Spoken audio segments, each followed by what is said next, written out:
So Oscar, I know that there's many MES options out there. And with so many options and so many marketing and sales approaches, many organizations having never been through an MES selection previously, how can they focus on looking at the true differentiators with MES vendors? Right. So this is maybe tying most of this conversation together is we're sharing with our listeners what these different pieces are, how they work, how they bring value, what's important with a vendor, making sure that they get the right vendor.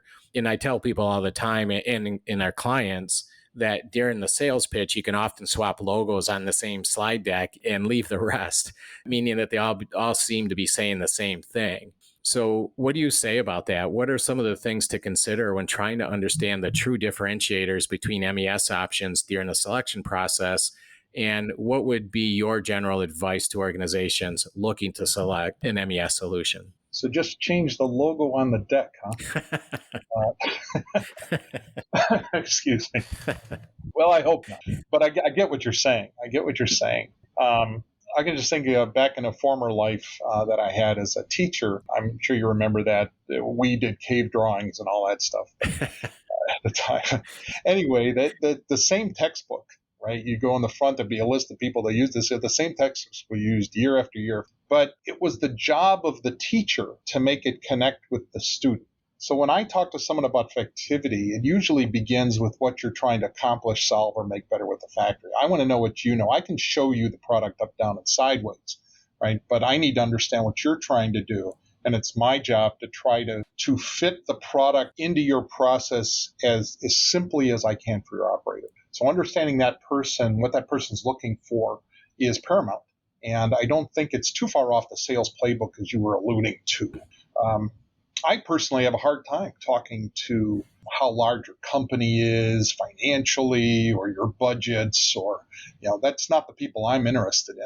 I'm more into showing you the product and getting you to imagine it on the floor.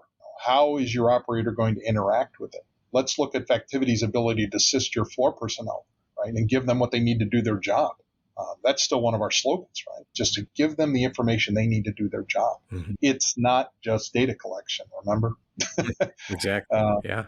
What's interesting, I alluded this to earlier, is some say we already have one, or we already do that, or we're just looking for, those are those pieces, where they're just data collection. We've got quality, labeling, the APS I mentioned, and a big one, machine monitoring and integration with those machines. We hope the Factivity MES has all of those abilities, and we take extra time to try and understand the customer and the requirements to bring it together. As I mentioned in the other question there, we need to consider the operators. And I think it's important for customers to consider their operators first, right? The operators are going to use the product. Is it going to give them everything that they need? Now, you even mentioned dashboards. They're really cool. You get to see a lot of stuff. They got some new charts and they turn different colors. But does it have any beneficial impact for the operator? Right? If I have a dashboard with gauges going up and down and these look really cool, does it really going to make the operator be more efficient, right? Or make their job easier or get better product out? And that's something certainly you need to consider.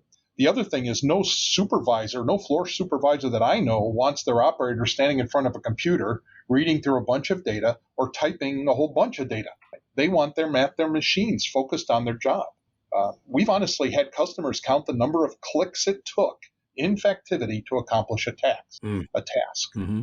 And we've had to make adjustments, right? Yeah, we agreed. Well, maybe 4 clicks is too many or not enough. Right? So again, focusing on the operative, big deal. From the integration perspective, this should just be seamless. Data flows back and forth, and from the operator's perspective, they don't even know what's happening, right? Data just goes back and forth. It's either from the machine to the MES or from the enterprise to the MES. It's not a concern of the operator. They just need the information when they need it. So my general advice when looking at MES is to spend time looking at the operators again and your operations and not just the technology. That's going to make your project successful in the long run. Well said, Oscar. And I think you've not only provided some selection pointers, but maybe even a factivity differentiator, right, from your competitors, perhaps. And that is really focusing on the customer, not trying to sell the product, not trying to sell the functionality, but just really focusing on the customer and also considering the operators, right? And really at the end of the day, a lot of the MES and the OE stuff that we're talking about, your end user, essentially your end customers, is the operators. So really hyper focusing on them and what you can do to make their life easier, I think should be a major consideration of any selection process. And, the other thing you mentioned is this idea of look at the clicks, right? Because a lot of MES systems, they all do things just like ERP systems, right? Functionally, they can do things, right? So you can manage AR, for instance, in ERP. They all do AR, they accounts payable, they do accounts receivable, in many other functions, but they don't all do it the same. They do it differently. And so different features in MES, it might take, one product 3 or 4 clicks and do it well and do it right and do it effective and efficient. But it might mean, 6 or 7 or 8 clicks or 10 clicks for another product to do the same thing. You'd mentioned several times today in our conversation, taking care of the operator and user interface and keeping it efficient. I think that's really good advice. And I would say, if we had to distill down the selection process for an MES, I think that says it very well. One concept we had in Factivity, which is showing a Gantt, right? For those in an office or those working a schedule, a Gantt is a very, very powerful tool. Is it a tool at all for an operator? Yeah. Right? Yeah. I mean, if I put a Gantt in front of somebody, am I really giving them something that's helpful? So you need to think about that. Yeah.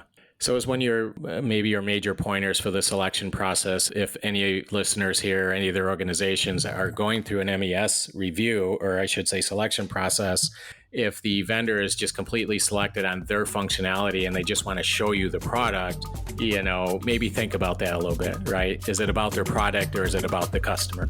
Absolutely.